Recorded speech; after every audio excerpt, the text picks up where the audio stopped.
Have you seen this video making waves online? The one where a young Kalabari woman starts listing words that are the same in her language and also in Igbo language. She says a word and someone replies, surprise, wait, that's Igbo. And then another, and then another, and then another word. And then they conclude, this language is somewhat related to the Igbo language. Let me give you a little time to listen to her. As a Calabari person, you are somehow affiliated to Igbo. Now, when you speak Calabari, a lot of persons would say that, like Ngaji is Igbo, Ada is Igbo, Oziza, Ajija is Igbo. They pick a lot of Igbo words when I speak Calabari. But what they do not know is that most of us, our grandparents, our great-grandparents are actually of the Igbo descent. Now, let's take out these facts. You know, Calabari men, they like to marry Igbo women. And everybody knows that it is the woman that keeps a home. Do you get? Now, if I marry an Ikwere man, or if I marry an Andoni man, or any tribe that is not my tribe, you don't expect me to speak Ikwere for my children. Myself and my husband can be speaking English, but because I keep the home, I'm the one that is in charge of primarily the 60% upbringing of the children. That's to cater for them, like as the mother. I know you know what I'm saying. If I decide I want to speak my language, now my language my children can understand. Maybe if at some point I decide, oh, I love my husband so much, I want to learn Ikere, and I decide to learn Ikere, I can be speaking Ikere for them. But because I'm the mother and I'm the one always at home with them, I was speaking Calabari with them. Now, most of the Igbo women that were married by Kalabari men, they try to come and they try to mingle and they try to become like the Kalabari women. They try to learn the language. So in that process of learning the language, they try to diffuse one or two Igbo. And that's why you see that we say opera, we say Ada, we say Ingaji, we say Aroson, we say Ojija, Azizabi, Ojija. Because most of us, we have great-grandparents who are of the Igbo descent. Now, this video, as short as it is, has left a lot of people arguing in the comments. Kalabari are Igbos. No, they are not Igbos. Yes, they are from the southeast. No, they are not from the southeast. We were all Eastern region together. No, we were not all Eastern region together. Yes, we were Eastern region together, but it doesn't mean we are all Igbos. This has definitely left a lot of people arguing. What is the real origin of the Kalabari people of Rivers State, Nigeria? Everyone is obviously claiming something, but behind all the noise lies a deeper story, one that stretches beyond social media debates. Because the connection between the Kalabari and the Igbos isn't about identity theft or social media or tribal wars. It's about history, love, migration, and rivers that carried more than just goods. They carried culture. They carried with them an identity of a people. So, let's travel back to the creeks, the trade routes, and the crossroads where two proud nations met and changed each other forever. Before Nigeria had borders, before anyone drew lines on the map, there were rivers flowing endlessly through the green heart of the Niger Delta. The Kalabari lived by those waters. Their homes stood on the stilts, their lives guided by tides. They fished, they traded, and sang songs that echoed across the creeks. Just a few miles inland lived the Igbo, farmers, traders, blacksmiths, people of the red earth, and the open market, who also practiced what they call the Ere spirituality. Two civilizations divided by geography, united by the water. That is why the Igbos who lived by the water are called Igbo Binolu. That's how it all began.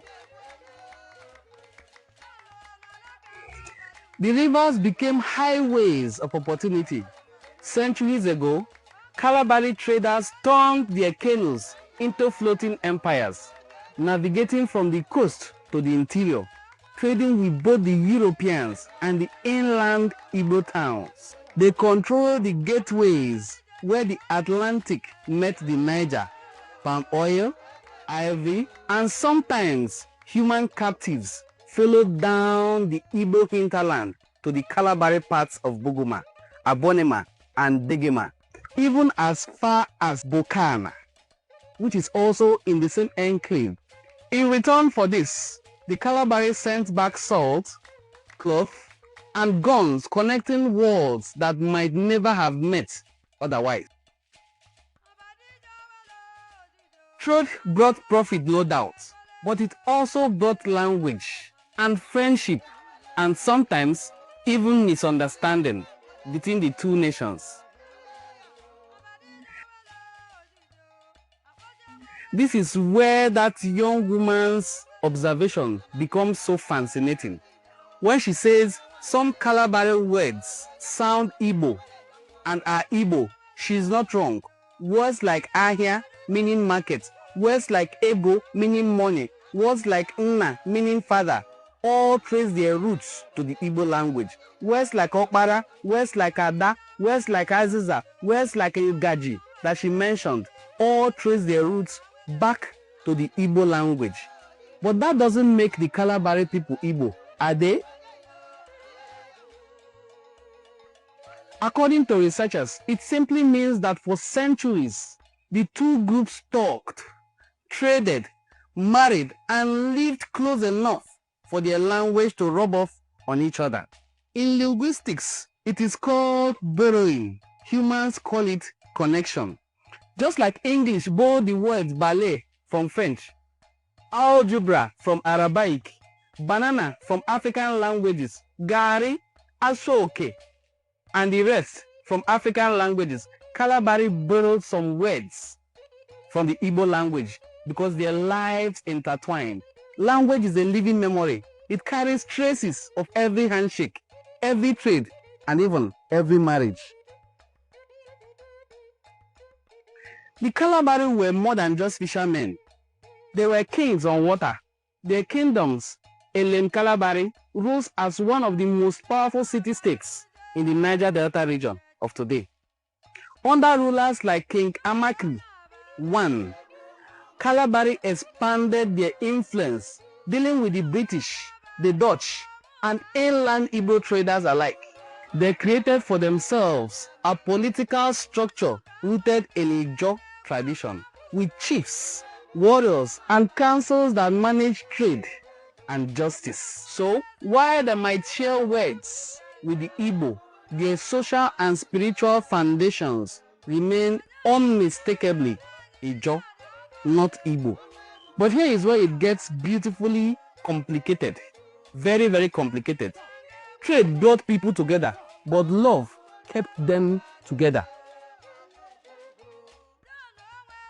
Kalabari men were often married to Igbo women, who they met through commerce, because these men found these women very enterprising and married them. But you will not also doubt that Igbo men married Kalabari women as well. You will ask, why did those Kalabari women married to Igbo not change the language of the Igbo people? That's a question for historians to also answer. Some Igbo traders chose to settle by the creeks. Definitely they did. And some settled permanently, building homes and raising families alongside. Their children grew up speaking both languages, calling one parent Nna and the other Dabo. Generations later, that bloodline still echoes in the speech of everyone who is Kalabari. So when a Kalabari girl says, we use some Igbo words, she is not wrong. She is reciting her family's shared history. That is a young girl who understands the history of her own people. As we all know, trade is not always harmony. Of course, history wasn't always harmony as well. The Niger Delta became a battlefield for control over trade routes. Bonny, Okrika, and Kalabari clashed in a series of wars that reshaped the region. Villages sometimes were burned down, alliances shifted, and rivers and the control of rivers sometimes changed hands. Yet, through that chaos, the Igbo connection remained. That is the Igbo spirit. They kept trading, kept intermarrying, kept crossing the same rivers that once divided them. And then came the British with treaties, guns, and flags. By 1885, the entire region had been swallowed up into the Oil Rivers Protectorate. To the colonial administrators, for ease of convenience, everyone here, Kalabari, Okrika, Igbo, Boni, was simply part of the Niger Delta trade. But in truth, each group had its own unique identity, language, and spiritual foundations. The Calabari remained a Ijaw at heart, their deities, their songs, and customs untouched by external classifications. The Igbo, on their part, became one of the most influential groups in modern-day Nigeria. In fact, one of the most popular groups and one of the... Fast forward to today, the debate still lives and rages on. Again, this time on social media, people asking, where are these people from? Someone posts a video on social media speaking her language and someone comments, that's proof that Kalabari people are Igbos. Another one replies, no, they are not Igbos, they are Ijaw. Another one replies, but we're all part of the eastern region together. This is all the confusion that continues to rage in this modern era of social media. But we'll have to go behind social media to look up history books and cultural relations between the Ijaws in Calabari and those of our brothers and sisters in Igbo land. The truth isn't something to fight over at all. It is something to understand. Truth has to be understood, not fought for. Cultures don't exist in isolation. They mix, they borrow, they influence, and they also evolve.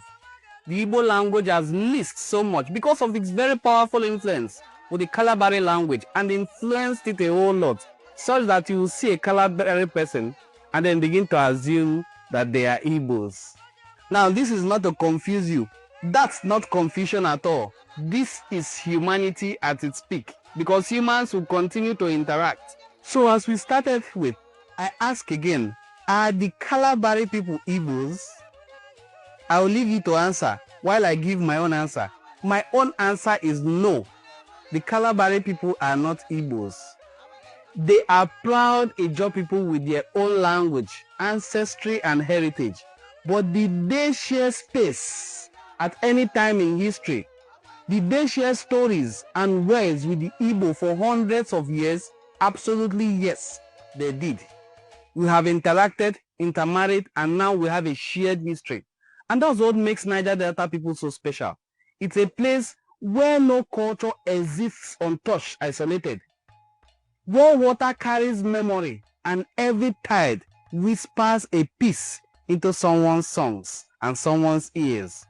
So the next time you come across a viral video of a Kalabari person speaking what sounds like Igbo, the Kalabari girl is saying Igbo words, don't argue with them, because what we are hearing is a proof of connection, of centuries of trade, of friendship, and shared humanity. Because the human history, the human story is a shared one.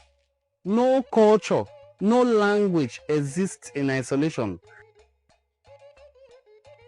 I am Onwodengozi Fortune once again, and this is Enu and Cultural Forum. We have been looking at the forgotten connection between the Kalabari and the Igbo people. If you learned something new from this video, give this video a like, a share, and tell me in the comment section which other cultural stories you would love me to explore the next time. Until next time, remember, history isn't always about who we are different from. It's about who we became because we met someone.